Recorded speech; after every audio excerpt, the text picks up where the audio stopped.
Hello again, students. I am today working on the painting that we actually began in class this past week.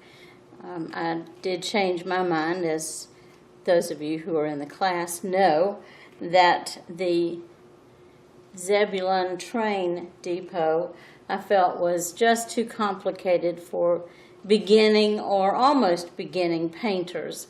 So some of you wanted to do a beach scene, so that's what we began. And I'll explain to you just to catch those of you up and remind those of you who were in the class. The first thing I usually do is an acrylic underpainting with blue and white. I use cobalt blue. You can use any blue you like. And then I put just a touch of cadmium red light into that, and I do mean a touch of that color to gray it down slightly to keep it from jumping out. And once I had that dry, then I put down my masking tape to create my horizon line, because I didn't want to have to deal with that at some point later. And so at the given time, I will take this off and work from there. And then I painted with oil using the same cobalt, titanium white, and a touch of cadmium red light, which is kind of an orange red. And if you know anything about the color wheel, the complement of blue is orange, and that's close enough for me. So it dulls it down slightly, and you can tell if you have too much in there because it starts to turn gray. And if you don't want gray, then you'll need to pay attention to the amount of paint that you use. Now, once I got that painted, and it really depends on how dark you want the sky, the background sky, to be. And I happen to like this because I like beaches that are not strongly lighted by the sun. I like for them to be slightly overcast, and that also keeps me from having to do shadows. I don't like to do shadows, though I do when it's necessary. Now, what I did after that was to take some pure white, and I'm using a round brush, and this round brush helps me to keep my clouds in kind of a circular motion. And then once I have put them on lightly, and let me just go through here and add some more white to indicate the side, and I will assume the light is coming from the left side. So when I'm doing that, my highlights are going to be on this side of the clouds. Now, you don't want to leave these little round spots round, because then they'll look like cotton balls. And I don't think you want cotton ball clouds. That's why you're in this class, to learn how to paint things that look natural and not like little cotton balls. Okay, so I'm bringing this down without picking up more paint. Bringing this down. It's important to change your shapes. If you start to get some regular shapes, it's important to change those. And I think you can notice in the video that there's some paint that's thicker, the beginnings. Now when I come down here, I'm going to start to use a more horizontal stroke. And how much shadow you give to your clouds is entirely up to you, but just play around with that notion.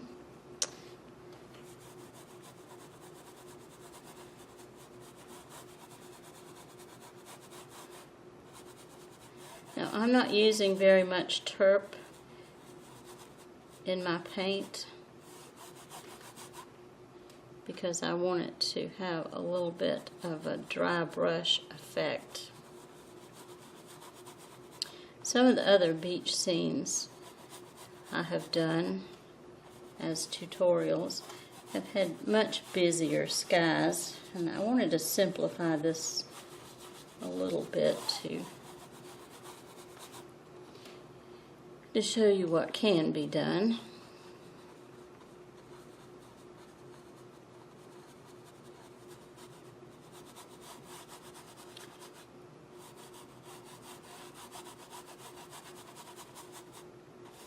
And if you can hear this brush, you can see what I'm telling you is a dry brush. Now, I have added a little bit of my mixture of cobalt blue and cadmium red light to the bottom of these clouds because I want them to look somewhat heavy. If you've ever watched clouds, you know almost anything you can do on your painting is acceptable, and I'm sure has been formulated in clouds at some point. Now, sometimes I use just a little bit of alizarin crimson, but you have to be careful because alizarin crimson is pretty strong, so try it out, and if it's too much, just add a little bit of blue and white to tone it down.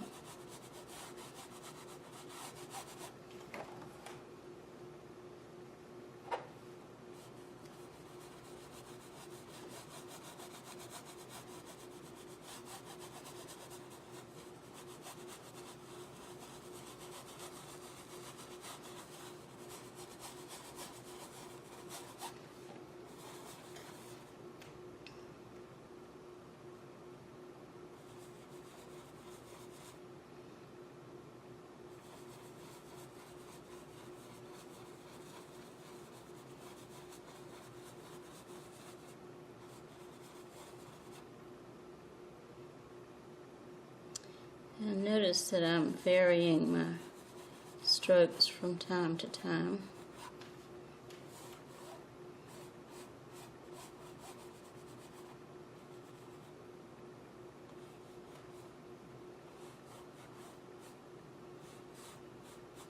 Kind of like that streak, so I'm not going to work it in. One of the things I tell students often is that you really do have to learn how much mixing is necessary. And in the long run, you have to learn when to stop mixing.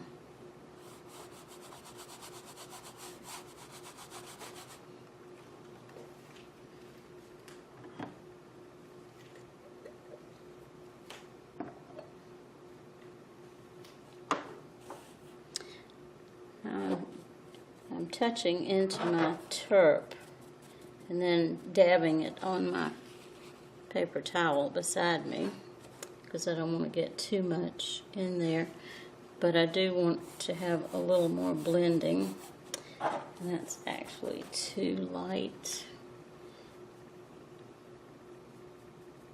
So I'm going back with some of my cobalts.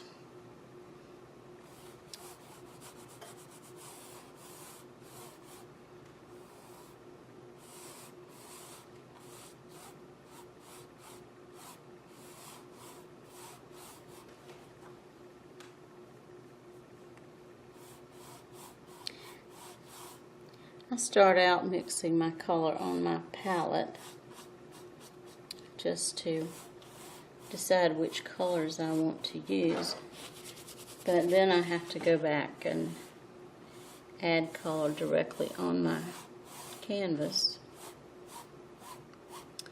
And that's one of those things you sort of have to decide as you begin to paint. Sometimes it's easier for me to do that, and other times not so easy. But what I'm doing here is changing the brush strokes.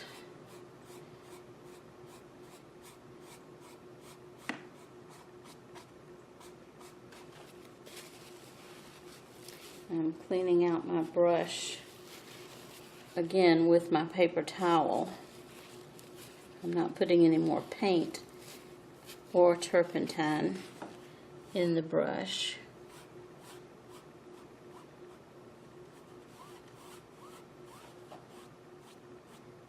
I'm blending and softening. As I mentioned, I like some of these white streaks, so I'm going to leave those in there. Unless I decide to do something else. Okay, now I'm coming back again with some of my pure white because I want to create another level here.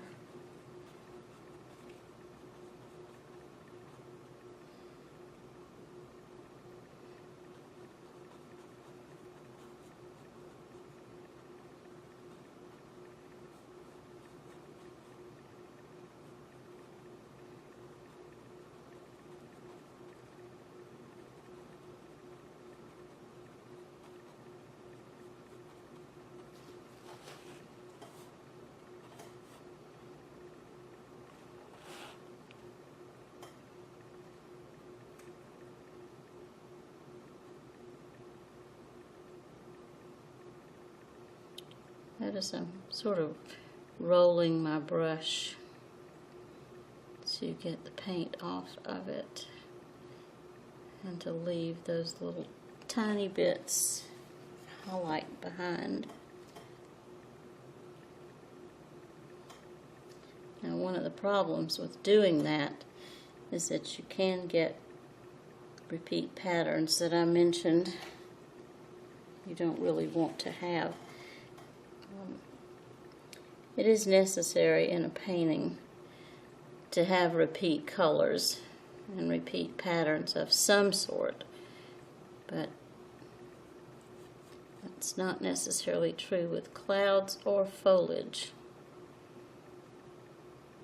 because as soon as you start repeating the same pattern in something that doesn't have repeat patterns, then what you're creating now is a painting.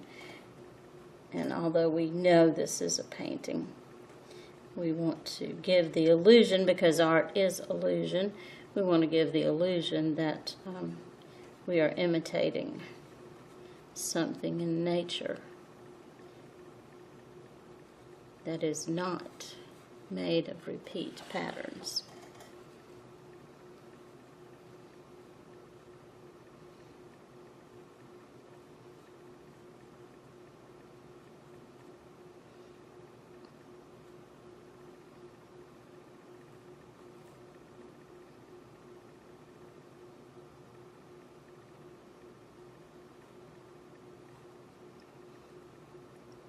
Now, if you're painting from a day, whether it's your illusion of the day or from reality that has more sunlight, you would want to put a little bit of yellow on your highlighted areas.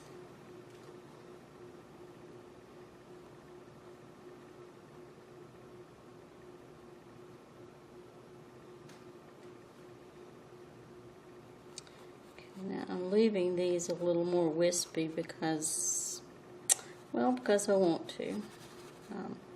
Everything doesn't have to be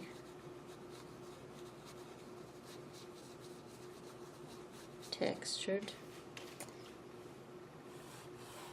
Okay, so I'm kind of liking that.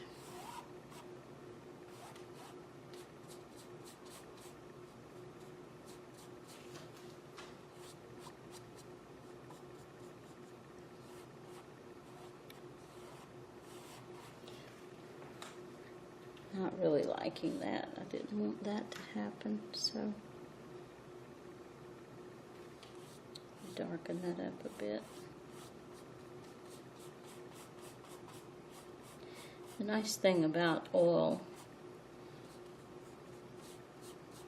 is that you can go back and do that because the paint stays wet.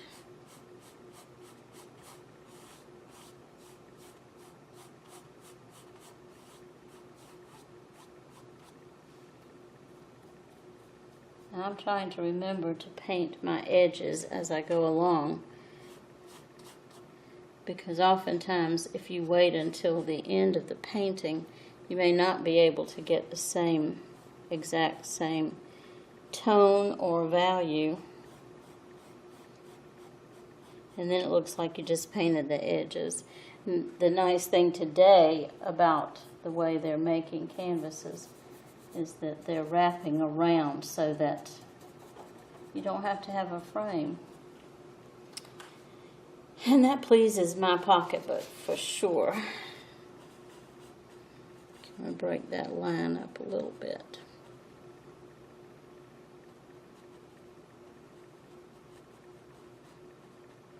It's important as you're working on something like this that you keep your paint brush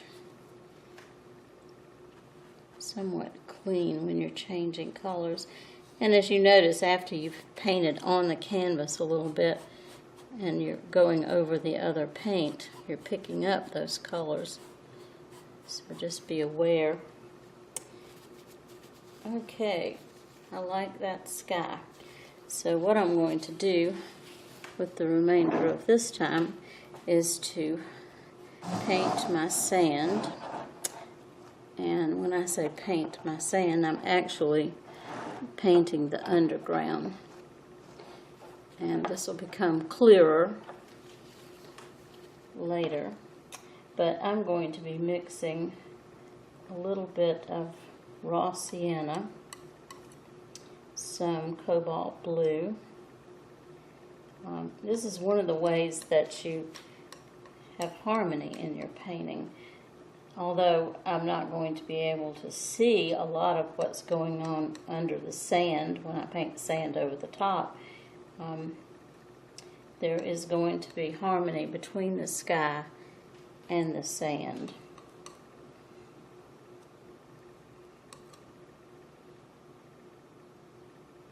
Okay, and I can use that cadmium red light because mixed with cobalt blue, it does make a gray or a purple.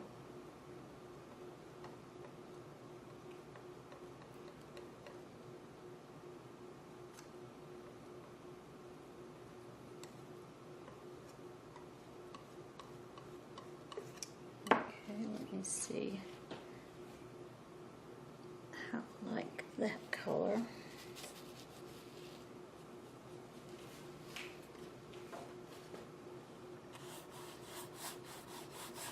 Okay, I like that, but that's too much terp, so I'm just going to wipe it off. Mix up some more of that. Okay.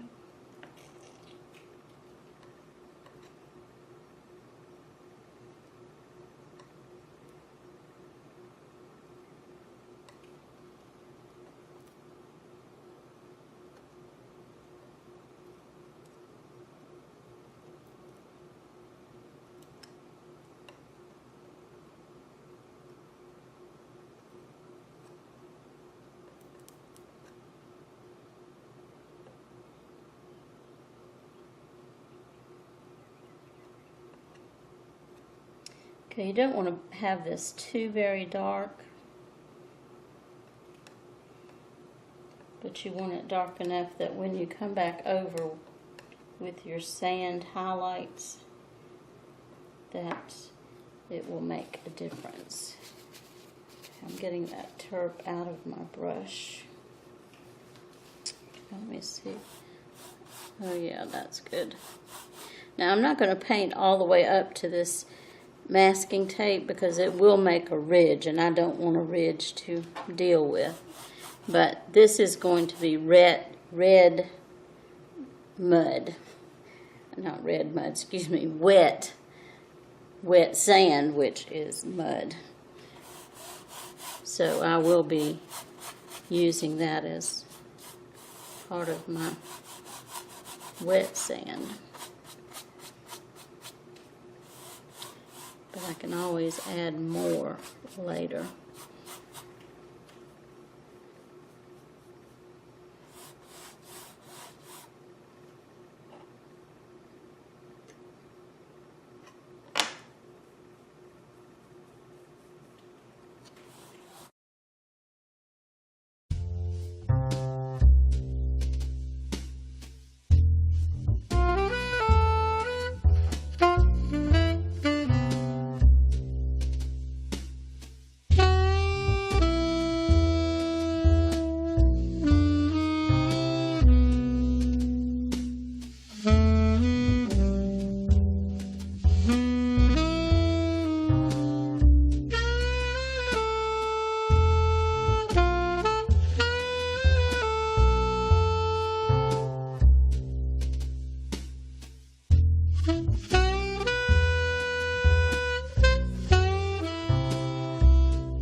Okay, I'm going to call this session finished and let this dry.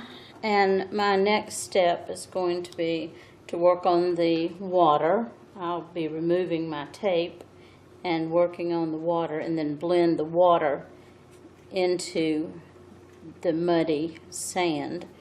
And then the next step will be to do the dry brushing of the sand and deciding where our sand dunes are going to go and where the sea oats will emerge. But so far, so good. So please check in with me for session 2. And thank you for coming. Bye for now.